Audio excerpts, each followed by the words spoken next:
Simple ingredients తో mutton curry అయితే super గా వచ్చింది. మీరైతే వీడియోని స్కిప్ చేయకుండా లాస్ట్ దాకా చూడండి.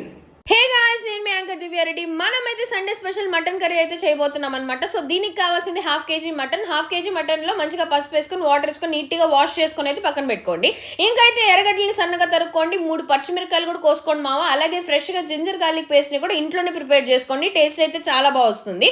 సో మనమైతే ప్రిపేర్ చేసుకున్న పేస్ట్ ని పక్కన పెట్టుకొని ఇంకొక ప్లేట్ లో కొత్తిమీర, పుదీనా, చిల్లీస్, మనం ప్రిపేర్ చేసుకున్న పేస్ట్, ఆనియన్స్ తో పాటు 1 కప్ అయితే పెరుగు కూడా తీసుకోండి. ఇంకా స్టవ్ మీద అయితే ప్యాన్ పెట్టేసి ఆయిల్ అయితే పోసుకొని మసాలాస్ కూడా వేసుకోండి. ఇంకా దీని తర్వాత మనం కట్ చేసుకున్న ఆనియన్స్ వేసి బాగా ఫ్రై చేయండి మామ. ఎర్రగడ్డలు ఎంత ఫ్రై అయితే అంత టేస్ట్గా ఉంటుంది. ఇంకా దీని తర్వాత పచ్చిమిరకాయలు, జింజర్ గార్లిక్ పేస్ట్ వేసి ఒక 5 మినిట్స్ అలా స్టిర్ చేయండి. మా మమ్మీకి చూడండి నాకు నచ్చింది చేయాలంటే ఎంత హ్యాపీయో. ఇంకైతే మన మటన్ కూడా వేసుకొని ఒకసారి బాగా కలుపుకోండి. ఇంకా దీంట్లో తగినంత ఉప్పు, కారం, ఇంట్లో ప్రిపేర్ చేసుకున్న గరం మసాలా పౌడర్, పసుపు, అలాగే ధనియాలు ఇవన్నీ కూడా వేసుకొని నీట్గా ఇంకొకసారి అయితే కలిపేసేయండి. ఇంకా ప్రిపేర్ చేసుకున్న పెరుగు కూడా వేసుకొని ఇంకొకసారి నీట్గా మిక్స్ చేయండి మామ. సో ఇంకా మిక్స్ చేసిన తర్వాత లాస్ట్లో పుదీనా, కొత్తిమీర వేసుకొని ఇంకొకసారి అయితే కలుపుకోండి.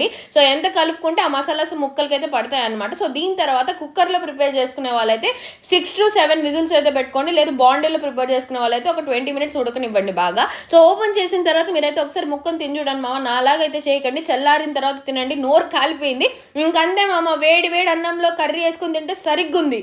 బాబా వేడి వేడిగా మటన్ కర్రీ ఉంది, సెట్ అంతే.